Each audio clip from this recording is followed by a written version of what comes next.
Sock it to me. Sock it to me. Sock it to me. Sock it to me. Sock it to me. Ooh, baby, I started. Yes, I can. But I can't stop it. I admit that I started it, baby. But I can't.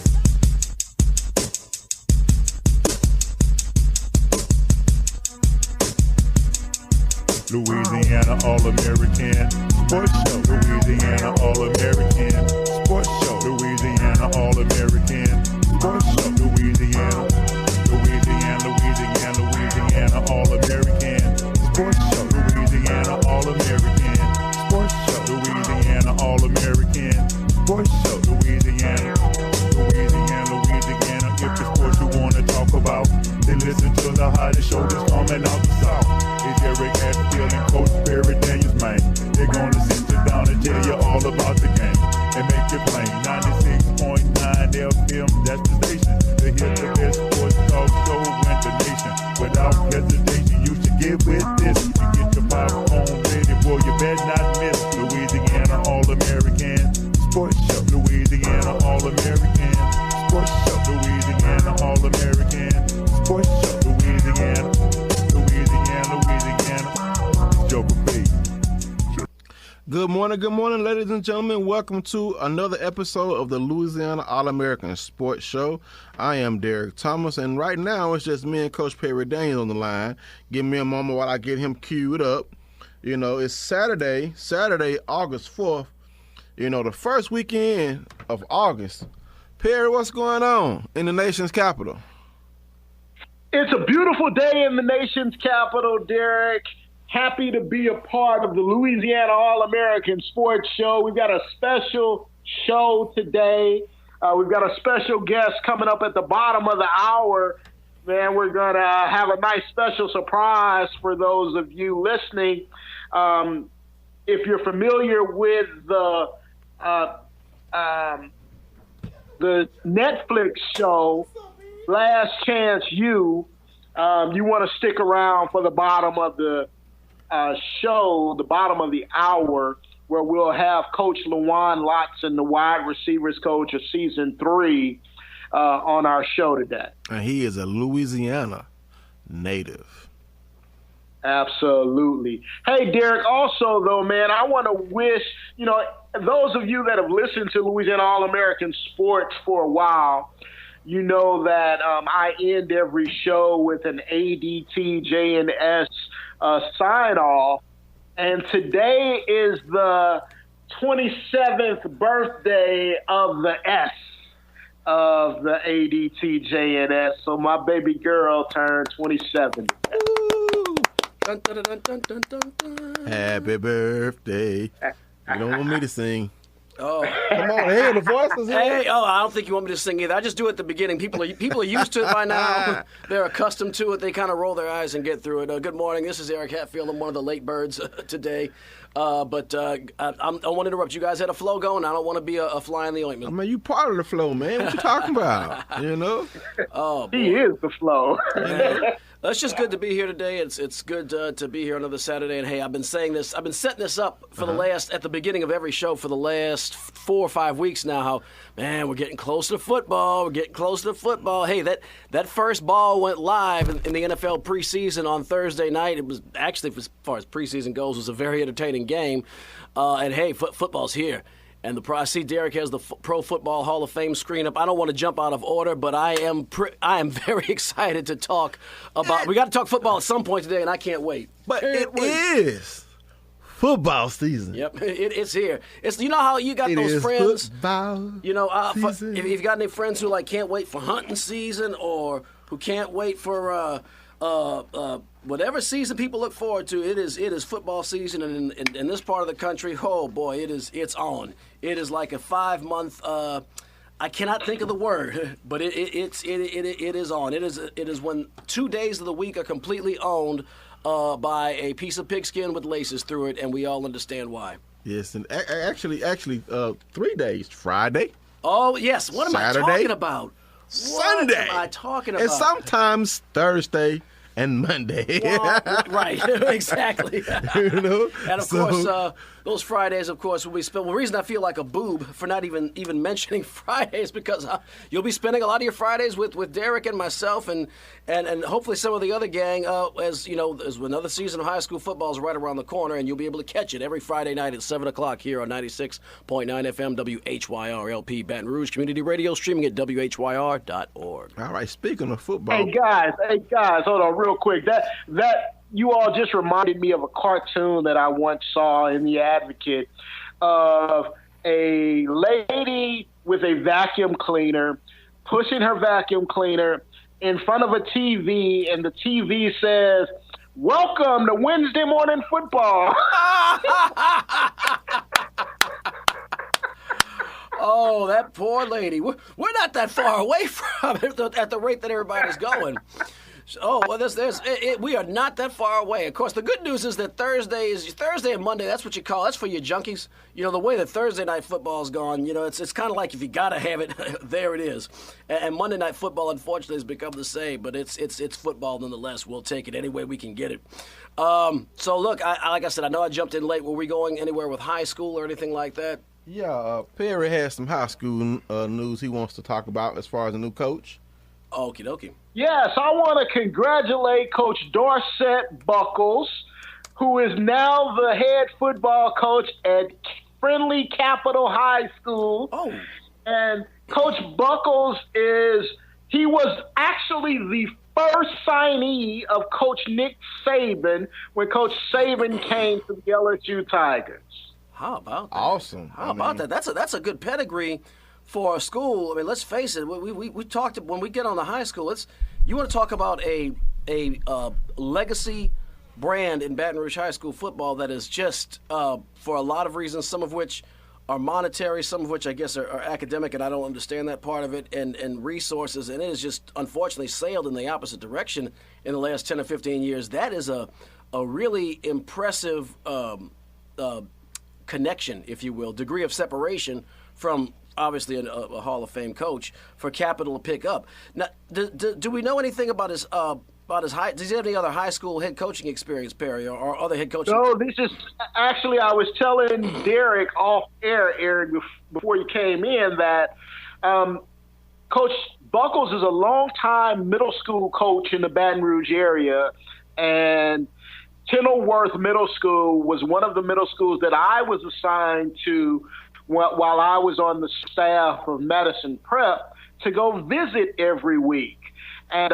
developed a relationship with Coach Buckles, and it's just great to see him finally get a shot at the high school ranks. I'm happy for him, and he's got a tough job. So if he could just get Capital, if he could just get them, contending for 500, and with the way that you have 9 divisions now in high school football, just any kind of playoff seeding, I think it'll be a step in the right direction. We were talking about this a couple of weeks ago about how we're talking mostly about basketball and baseball, but the same applies in football at every level. When your traditional powers, the brands with names that you associate with the sport, when those brands are producing, when they're doing well, the sport as a whole is better. And I think that high school football in Baton Rouge will be better if Capital High School is relevant. So I really am hoping for the best for them. Right. There's only one way to go up. But go up. They won 0 games last year, going 0-10. So had about 30 players on hand for conditioning drills. So that's just enough to have 11 on both sides and 8 backups. So we're going to see how Capital's going to do this year. I hope those young men are able to have some success on the football field in Coach Buckles' first year. I mean, like Perry said, he was a middle school coach. It's his first head coaching experience. But sometimes when you have someone on the job for the first time, they can prove that they deserve the job. So I'm hoping Coach Buckles is able to do that, instill some discipline, instill some fair play, and strong athletic goals into the lives of the young men of Friendship Capital High School. There's another note I saw. It's kind of shifting directions, but it caught my attention. Just speaking of one thing we've talked about during the summer months is how, not as much this year as in other years, but we've often talked about how baseball and the African American community had kind of drifted apart in recent years, although we've seen some pretty encouraging signs in the Little League level and some of these players who are coming up now. But there's I just saw an article this morning from Robin Fambro of The Advocate that Livonia, Class 4A out there in Point Coupee Parish, that they hired Elliott Jones, who used to play at Southern University and was an assistant at Southern last year, and he's going to be the head baseball coach at Livonia. Livonia's in 4A. It is always very competitive. They are a factory on the gridiron, and it's good to have a player with college, both playing and coaching experience at the Division I level, stepping in to lead that organization. I certainly am hoping for the best. He's only 26 years old. He's young, and perhaps he can relate to some of these players, and he coached under Roger Cador. So that is, I think, for a school located where Livonia is and for some of the baseball resources it has, I think that's an excellent pickup. And, I want to see success in some of these, I guess what I call baseball diamond underrepresented schools. I think it's better when I sound like a public service announcement here, but I think it's better when you have participation and involvement at all levels, socially and otherwise, in the sport. So again, Elliott Jones, head coach at Livonia High School. Yes, indeed. Eric, that's a big prompt to the athletic director over at Livonia, head football coach Mark Brown. Mm-hmm. That's a direct reflection of him going to get someone from an HBCU to coach that team. We've seen Mark. We covered Mark Brown. He is a talent. He is a talent. He is a talented coach and a talented person in all ways. And I have some commitment news to announce. One school, University High, had 2 commitments to SEC Powers. The first one was Makia Tong, out the son of Reggie Tong, who used to play for my Chiefs. Got to throw my Chiefs jab in there. Reggie Tong. Committed to Georgia. He's an athlete. Also, Christian Harris, a University High dual threat playmaker, commits to Texas A&M. Jimbo Fisher getting those Louisiana recruits. So, Odron, you supposed to be putting those borders around LSU. Well, they're fishing for your Georgia got 2, Makia Tong and John Emery Jr. I had to announce that last week. I talked about John Emery Jr. possibly leaning to LSU. Well, he leaned all the way to Georgia, committing to the Georgia Bulldogs. 5-star recruit getting fished out of the LSU backyard's pond. So, that's all the recruiting news I have today. So, with August coming up, football season is getting ready to start, for high schools and colleges. Recruiting season is definitely going to be in full swing also, y'all. Yeah, it's on, baby. It's on. So, so we ready to head over to the Bluff, P? Let's go to the Bluff. It's always a good time to go to the Bluff.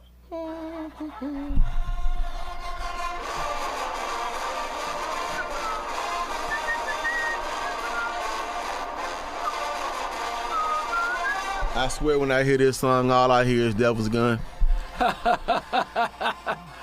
Oh, man. Well, the first big news we want to talk about, and then we're going to talk about football.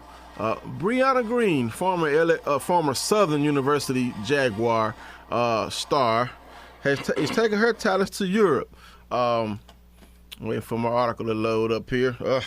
Technology.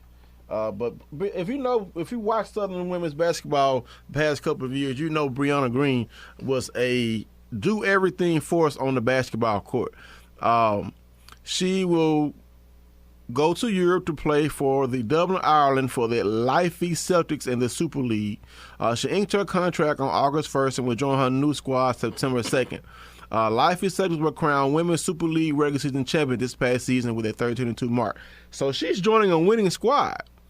I just think that's amazing for her. The 5'11", Lauderdale, Florida native, was a member of the Southwestern Athletic Conference first team, 2018 SWAC Defensive Player of the Year, 2015 SWAC Freshman of the Year, and she had a stellar career, surpassing the 1,500 career mark this past season. So, Hey, Derek, it's important, I think, we inform our listeners, too, that this isn't men's basketball. The premier leagues in women's basketball are the European leagues. They make a whole lot more money than the WNBA league does. Right. And that's something that took the words out of my mouth. Yeah, go ahead, Derrick. I was just going to say, we know the argument that the WNBA, Asia Wilson, one of my favorite college basketball players, even though she beat up on my Lady Bulldogs, made past couple of weeks ago after LeBron signed his contract. Don't worry, WNBA ladies. Your payday is coming because you have a quality product. The European leagues are just and we touched on this a couple of weeks ago. They're more established. Thank you. That's what I was about to say. They've been around longer. They've had support longer. Colin Cowherd, who's I think he's with Fox Sports now. He was on ESPN for a very long time, and he always had this recurring theme. He would say, you can always tell a lot about a society and a country by the way they treat their women. And the European leagues, just in this little microcosm of basketball, have been about 2 or 3 steps ahead of their American counterparts, both in terms of pay, fan support, media coverage. And so it's a great on the one hand, you'd hate to see the young lady have to go halfway across the world. Then again, it might be a great opportunity, living abroad. But it's an opportunity for her to get paid a little bit more to exercise her craft. And the European League is a good model. And I would hope and the NBA is very, very connected globally. So I hope, I have no doubt that they're taking some notes from what's going on in the European League as far as marketing and getting that revenue increase, because these talented players should be, in my opinion, playing over here if they want to. But congratulations! I like seeing a Jag, and I like seeing a SWAC player, and I like seeing somebody from Louisiana going ahead in the European League and getting theirs.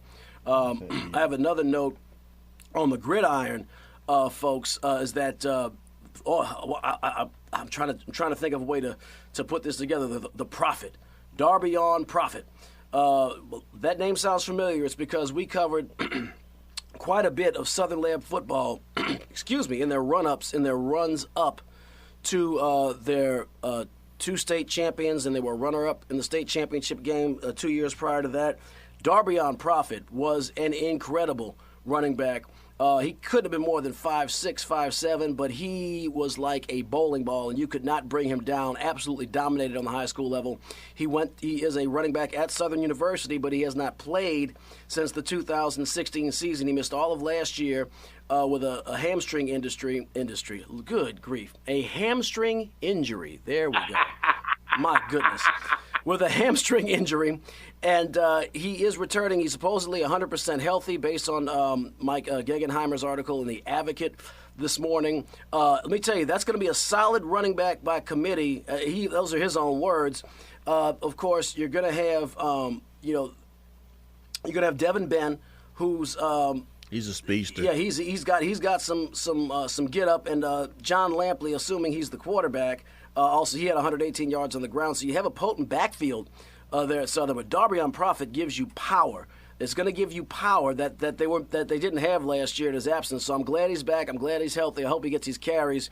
He is a very fun young man to watch when he gets going. So I am very happy for Coach Odoms. That's a young man who can chop wood and carry water. Right. And speaking of quarterback, you brought up quarterback.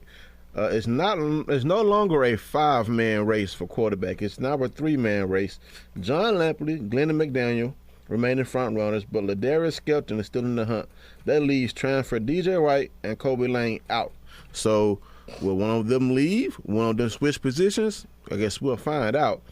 Can't wait to see who takes the first snap on the center, because this is a new era, because Austin Howard is gone.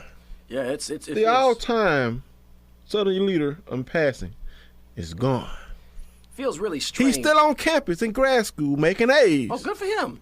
But he's no longer QB7 on the field. QB7 in life, but he's not going to be playing football for Southern University on September 1st. It's going to be really strange to talk about Southern football and not mention Austin Howard. I'm trying to tell you. I mean, I'll be wanting to be like, hey, what you going to do this year? Well, I'll tell you, I promise you, I do this every year. At some point, I'm going to slip and mention a player who's no longer on a college team. I do it at least once, a couple of times a year, and I can almost see myself slipping and letting Austin Howard slip out just because the two go so hand in hand, Southern football and Austin Howard. Right, and I'm pretty sure he's going to be it would make sense for Coach Oldham to let him be a graduate assistant on that squad to help the new quarterback settle in and teach him, because who better to teach you than the guy that did to do for the past 4 years under center? Go ahead, Perry. No, that was my question. Oh. You took the words out of my mouth. I was wondering if he was on staff as a graduate. No, that's your purpose. Absolutely, great job. That's awesome. As far as profit goes, they may start off with running back by committee, but something tells me by mid-season he's going to get the lion's share of the carry. He's got so much power, and that's what you need. And frankly, in the SWAC, I've always said this: some schools in the SWAC tackling is a bit of an option. So that's exactly the guy you want running the football against teams that are not as strong tackling running backs. And I'm with you, Perry. By the time it gets late in the year, as I think by the time he gets his confidence back after having missed a year, he's gonna get the ball. He's just too gosh darn strong to not be getting the ball a lot of carries in that Southern offensive backfield. Also making a playback and trying to hold down that captain position is none other than Randall Menard. Broke his leg last year. He's going to bring some senior leadership to the young wide receiving corps. I think he's going to step up this year. He has to. This is his last year returning from injury. Southern don't have any captains yet. You know what I'm saying? You got young quarterbacks, young defenders. So when Randall Menard coming back for his senior year, I look for him to hold down one of those captain's positions. And if he does not lead the team in receiving yards, he's going to be near the top. He's definitely going to lead them in leadership. Perry? There was an article, you're talking about Southern and players who are kind of coming and going, and there was an article. It was on SWAC Media Day. I can't remember, maybe a week ago, 2 weeks ago, something to that effect. And they were comparing Grambling head coach Broderick Fobbs to Dawson Odoms. The recruiting? In terms of their recruiting philosophy. And the gist of the article was that Dawson Odoms generally does not like to bring in transfers, and Broderick Fobbs will bring in the talent wherever he comes. But I'm looking at Southern's roster. You mentioned the running back by committee. You have Alexander Rodriguez, who played his ball at Indiana last year. He transferred in. DJ White, who played at U-High and he was a quarterback. I thought he was a heck of a basketball player as well. He transferred to Southern, and he's practicing with the Jaguars right now. I don't know what position he's going to play, be it quarterback, running back, or a little bit of both. But the Jaguars, they have some transfers. They have some folks who did not come directly from high school. I'm reading another name. I'm not familiar with these gentlemen, but Trey Smith from Miles College, wide receiver, and another running back, Carlos Stevens from UAB, who is another guy you want. That's another part of that running back by committee, a Division I running back. But Dawson Odom seems to have shifted gears a little bit in his effort to take down Grambling. They've got a lot of talent. And Coach Odoms was asked about Stacy Pirro, who left the program in the offseason, the wide receiver. And Odom's exact words were, "We have 109 players. Let's talk about who's here." He brought him in. Yes, indeed. No, hey, Eric, I've had this conversation with Coach Odoms, and he relayed to me that he wasn't opposed to having transfers. His philosophy is not to have too many, though, because they're coming from programs that have more toys and tools than his program has, and they can dull or diminish the environment and the culture that he is trying to create. Wow. So he's not opposed to having transfers, just not too many at once, and then the ones that he chooses are ones with very good character. Right. Chop wouldn't carry water. And you know what? It's good that you brought that up, because that's going to be a question that we can ask of our guests, because the team that he coached last year was full of players that you just characterized, period. Full of them. I'm talking about and that is a great example of how very talented people can come and change the culture of your program. Now, fortunately for them, it was a step up of the culture. But, but we'll get there. Are we ready to move to the other side of town? We ready to move to the other side of town.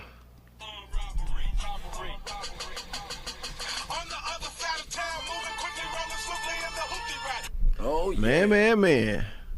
Here we go. On the other side of town, in Old Town. Old Town. The LSU Tigers are starting fall camp. But guess what? Bad news out of fall camp. Starting guard Ed Ingram suspended.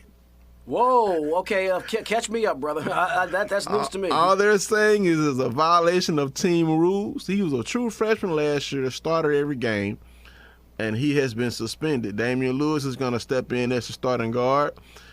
Hopefully Ingram can come back, because he's a young Tiger with plenty of experience. You want to have that when you're breaking in a new quarterback this year.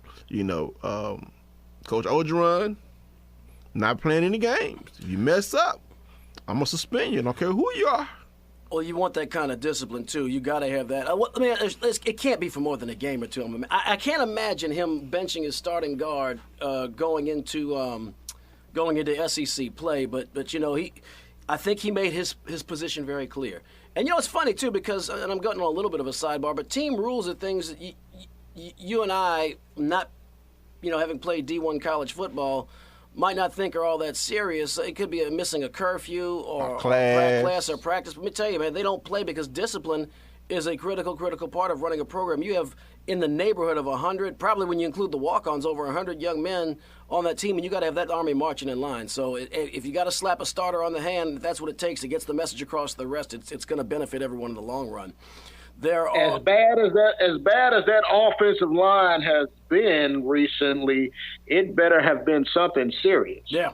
No, you can't just It's not going to be a game. The suspension is saying indefinitely. We'll see. Let me tell you something. I've seen LSU with. You see what he did with Mike Tahoma last year. Now. Oh yeah, no, that's true. I've seen starters quote, and we're speculating obviously, but when I've seen quote unquote indefinite suspensions, I've seen that last a game or two, depending on how important the player is. And at Perry's point, the offensive line was patchwork compared to years past. Right. So. And here's a quote from Orgeron: "We have a policy set in place with the university." Orgeron said.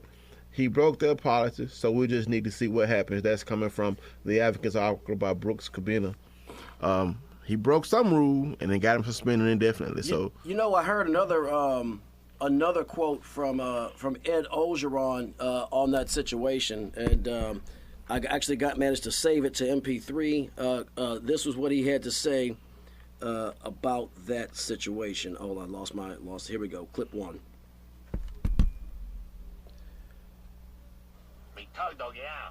Okay, there was also this situation where he was asked about how quickly Coach Orgeron will be coming back to.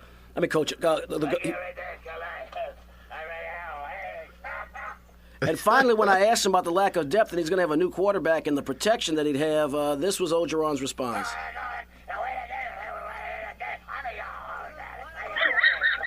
I don't think he appreciated my question too much, but Coach O's in charge, and I'm sure he knows how he's righting the ship.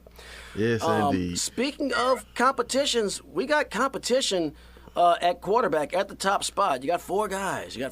Miles Brennan, Joe Burrow, Justin McMillan, and Lowell Narcisse. And I still think Miles Brennan is kind of sitting in that. Joe Burrow rather is sitting in that top spot. Burrow his way in, burrowing his way in, having come from Ohio State with that experience from Herb. Of course, Herb. That's a whole different subject. Talking about Herb up there in Columbus, Ohio, but. You got a battle going out there, and I'm going to tell you, you read the articles, you watch the local news, you look at all this stuff. I don't know who's going to get the ball. I think Burrow is the most likely because he has that experience at Ohio State. He didn't play. He played under Urban Meyer. He played in the system.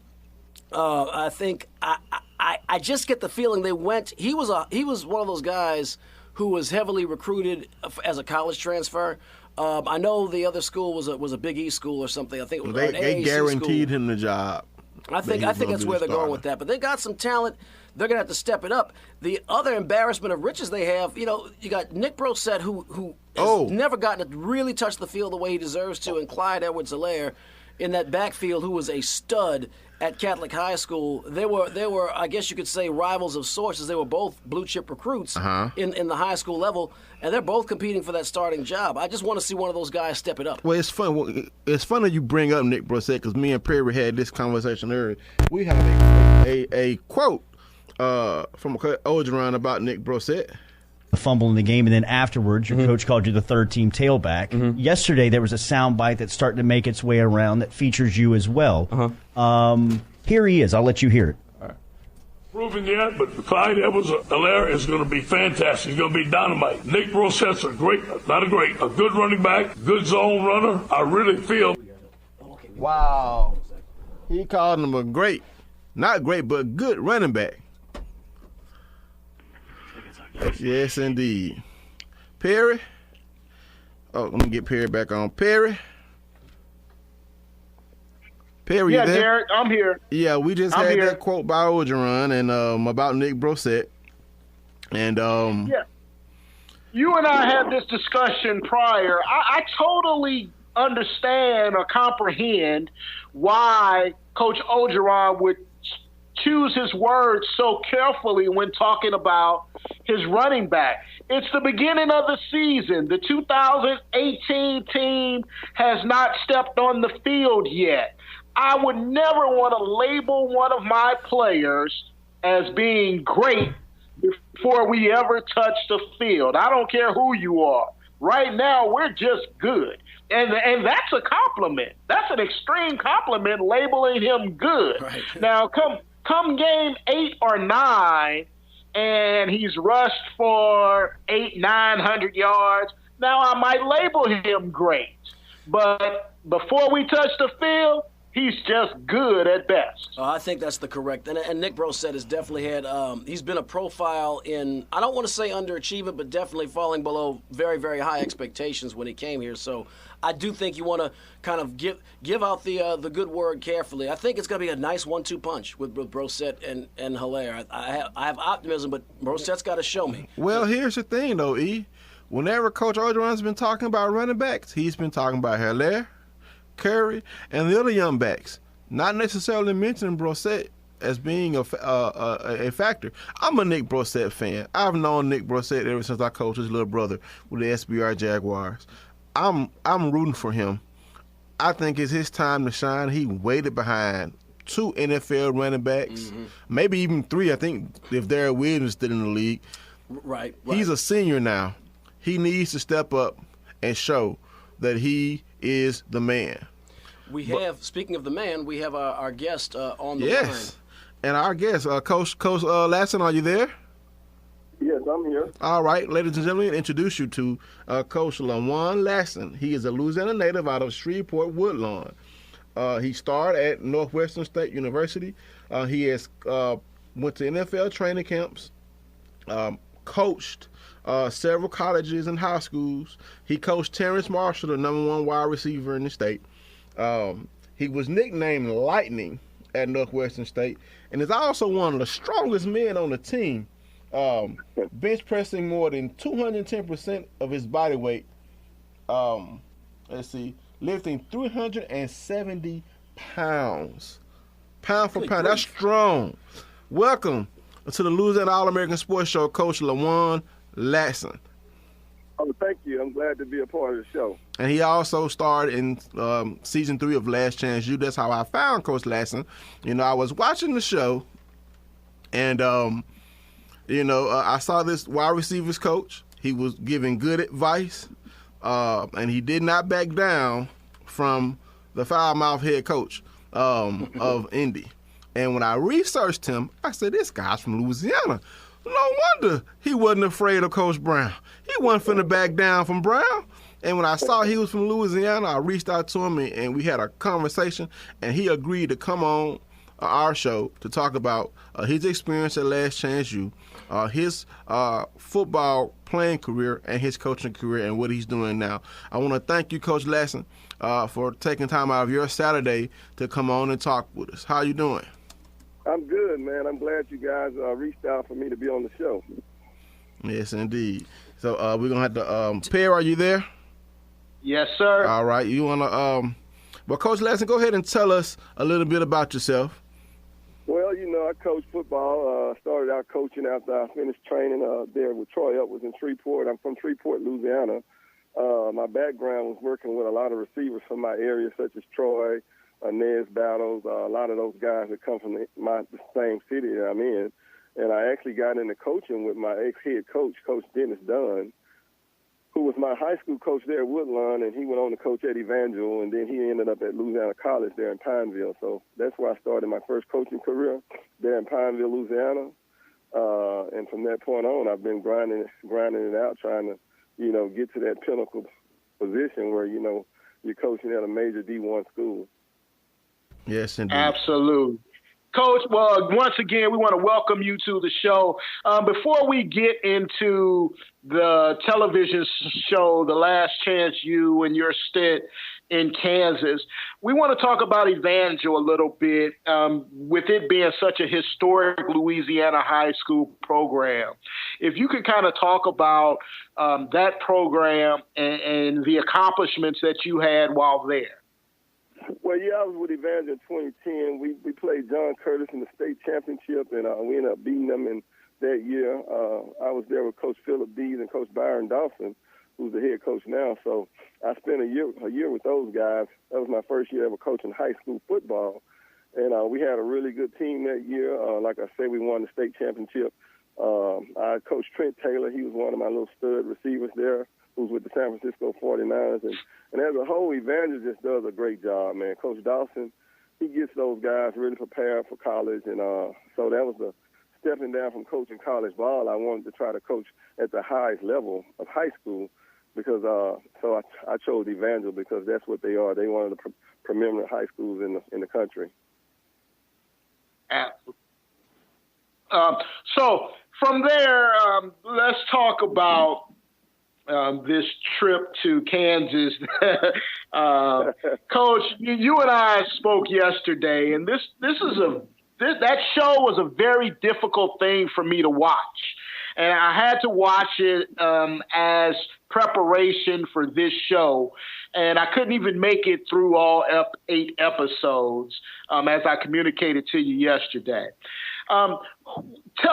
Share with our listening audience who the head coach is for. First, share the name of the school and the head coach there in Kansas. Well, it's there in Kansas, a little small town in Kansas, Independence, Kansas, which is really a small town. It's called ICC, which stands for Independence Community College. And they brought Coach Jason Brown. He's a coach that comes out of California, played at the Compton JUCO level there in L.A., and they brought him in after he did a little stint with Garden City, who was at that time the national championships of JUCO football. So Coach Brown came into Indy as a head coach coming out of Cali, and as you know, watching the show, it's just like, you said it was difficult watching it. Well, it was difficult working there. So just know that just as hard as it was for you to watch it, it was some times where I really wanted to leave, but I'm glad I stayed. We ended up having a great season. And, I hate Netflix. They showed a lot of the negativeness, but, Coach Brown was a lot better person off the field. And he wasn't putting on for the cameras. That's just how he is. But it made it really difficult for a work environment coaching. I will say that. Talk about that a little bit for our audience that may not have seen it or might be able to wet their whistle to watch Last Chance U.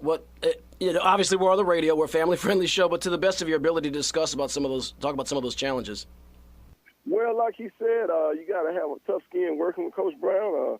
I don't know if people have watched the show, but my phone has not stopped ringing since the show came out, and he gave them so much material for us just having a tough skin. You really had to because, he was hard on the players and probably even hard on the coaches. I don't know. That's just his mentality. I think he thinks that works. And as long as he's winning, it may continue to make him think it works. But when I first got there, it was something different. I had worked with Coach Dunn.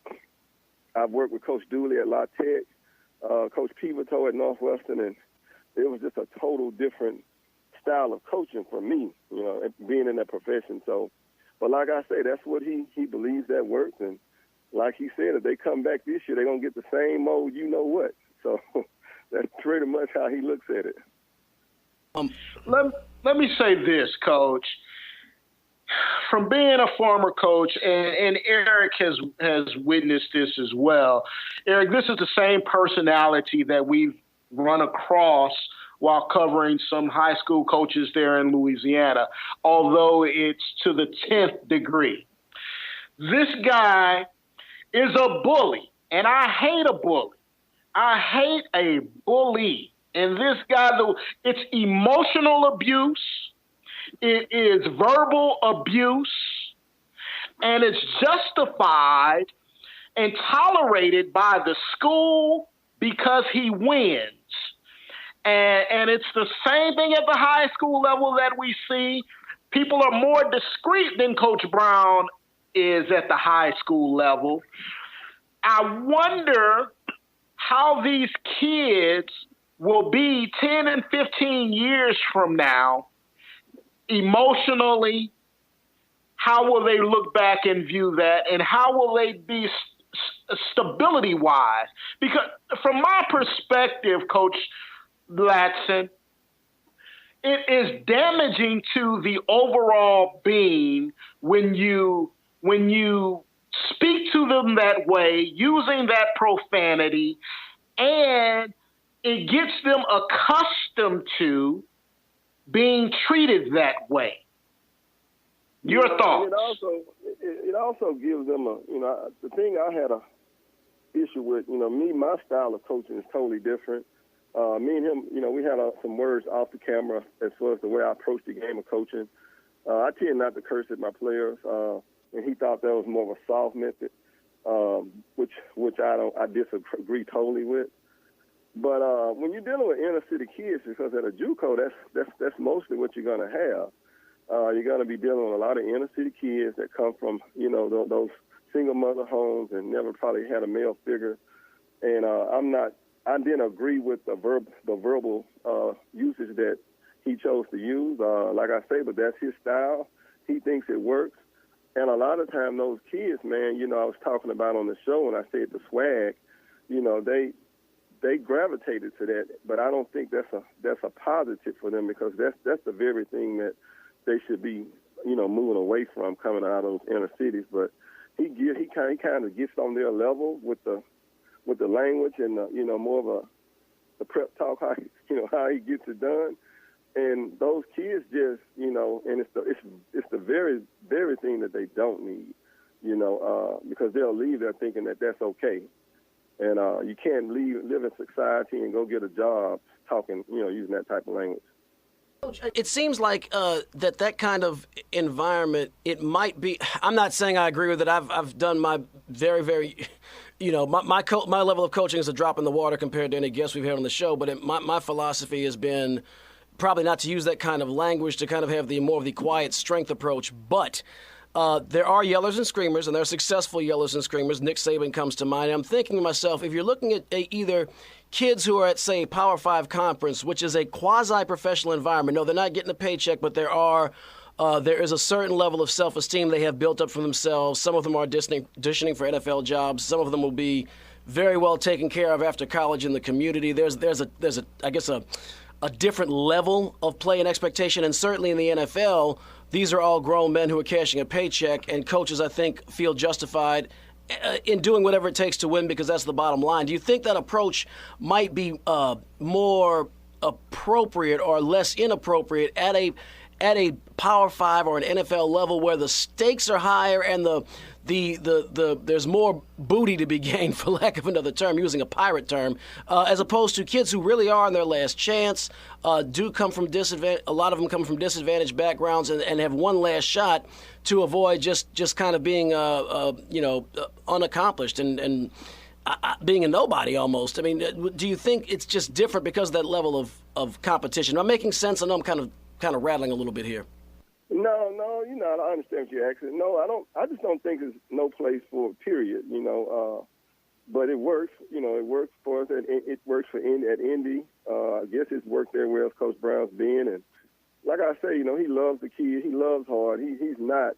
He is the guy that you saw on video on the show, but off the field, man, he was the type of guy that he'll curse you out and disrespect you, and then take you out to dinner, after practice. So I guess that's how a lot of us stayed, because it was like a Dr. Jekyll and Mr. Hyde effect, On the field, he just was totally different. So I don't think there's a place in football for it. I spent the spring down at ULL with Coach Billy Napier, and his approach is totally different, you know. And at the NFL level, you have to realize a lot of those players are making just as much money as the coaches. They tried saving at the NFL level, and the players don't gravitate to that. You know, they're grown men. It's a way bigger respect factor at the NFL when it comes to coaching those players, because they're millionaires, and they're not going to allow somebody to use that type of language at all. So coaching at the professional level, that will never work, you know, never. Right. I did see that he said that he had applied for other jobs and he didn't get them. I wonder if he wonders why he didn't get the jobs. I'm curious to understand what jobs he applied for. You know, I'm curious, you know, to see, you know, if he does get a chance at a bigger school, maybe not necessarily a FBS, FCS, maybe you know, a Division II school, as he works his way up, because with his type of attitude and his background, it's going to be hard. He's going to rub people the wrong way. You know, it's going to be hard. Go ahead, Pierre. That's going to be it's outside. It's not only sports. It's in, you know, the business world as well. People think just because you report to them or whatever, that they can talk to you any kind of way. They can hold your job over your head. And you know, one of the reoccurring themes of Coach Brown in Last Chance U was, I'll cut you. I'll cut you. You can go home. And there's no place that is not the most effective motivational style. Now, maybe it does work with some, but that is not the most effective motivational style. And it's poor leadership from my perspective. And if you never see this, with dominant culture kids. You only see this type of behavior with minority disadvantaged kids. Yes, I agree. Go ahead, Coach Latson. Yeah, I totally agree with him. You know, you won't tolerate that I don't think they'll tolerate it at any other four-year university, especially at a Power 5. You know, they're really cramming down on the way you talk to these kids. Coach Frost up in Nebraska, he doesn't even allow his coaches to curse. So, you know, it just depends. At a JUCO level, I think they're just allowing it because, like he just said, the type of kids you're getting, but that still doesn't make it right. Now, there was some good that came out of this show. I want to talk about two of your prized wide receiver pupils. One being Carlos Thompson and Calvin Jackson Jr. Let's talk about Carlos. Tell us about Carlos and how you helped shape him into the player he is now, and heading.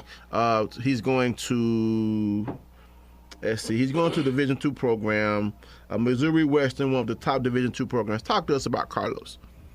Yeah, Carlos was a kid that came in. You know, he had played at the Texas Tech, was really a good player, and but he hadn't played football in like 3 or 4 years. You know, he got kicked off the team at Texas Tech. Coach Brown actually got Carlos at Garden City and took him to Garden City. And I don't know if you know what the stat with that was, but him and the Garden City coach got into it. So he ended up leaving, and he took Carlos with him, and Carlos went back to Cali with him, and he just kind of took Carlos everywhere he went, and that's how Carlos ended up back at Indy when he got the head job there. But Carlos was a really good kid. You know, he comes from a single mother home. His mother was a really fine lady. Never had a male figure. You know, he quits a lot on things. He quit the team. They didn't show it, but he probably got kicked off the team 4 times within that whole season. And he had a real good respect factor with me, you know, because I kept trying to get him to seize the moment and, you know, just do the right thing for once in your life, because he had so many other chances that went wrong for him. And because of the patience and things that, you know, Coach Brown kept allowing him to come back, he was able to finish the season and, you know, finally got a chance to move on, because his playing clock for his D1 is over with, so he had to go D2 because of his age and how long he's been out of high school.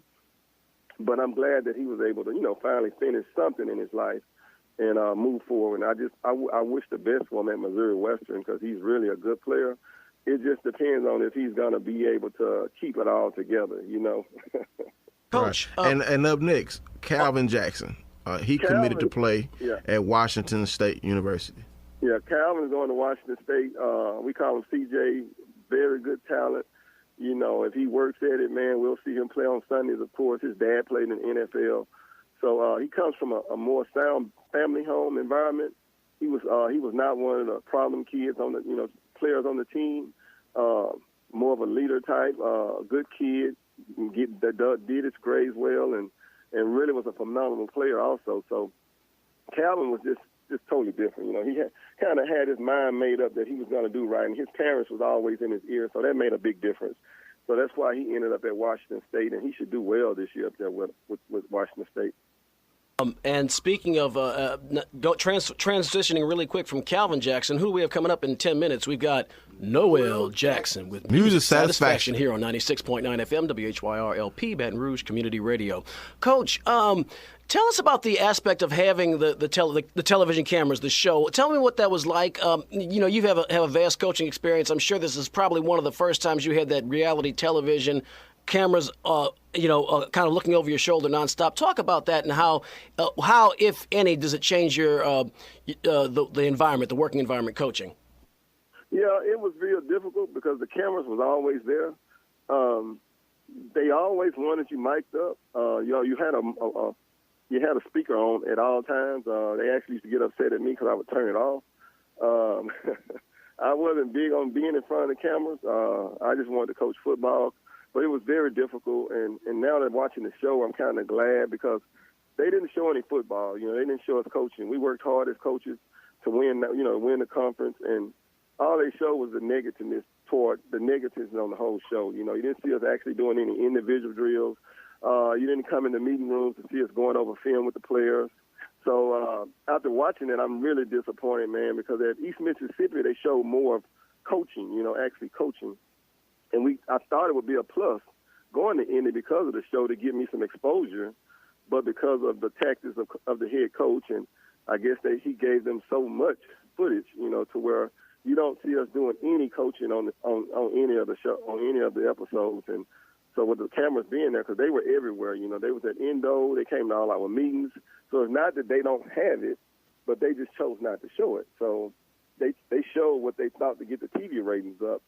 And right now, I guess it's doing pretty good if you're going to have one guy said Suge Knight as being a head coach, So I guess that's just the route they went. Well, Coach, even though they didn't get the chance to show your coaching helped send 2 athletes on to 4-year universities. So that should bode well for your coaching skills. Calvin Jackson will have 3 years to play 2. And how many more years will Carlos have? Carlos says he'll still have 2 at the DT. He'll still have 2 also. And then Marquise King is coming up next. You won't get a chance to coach him, but I'm pretty sure he's going to continually benefit from your tutelage last year. He already has an offer at Texas Tech. As long as he makes the grade, you'll see that kid playing at a Power 5 also.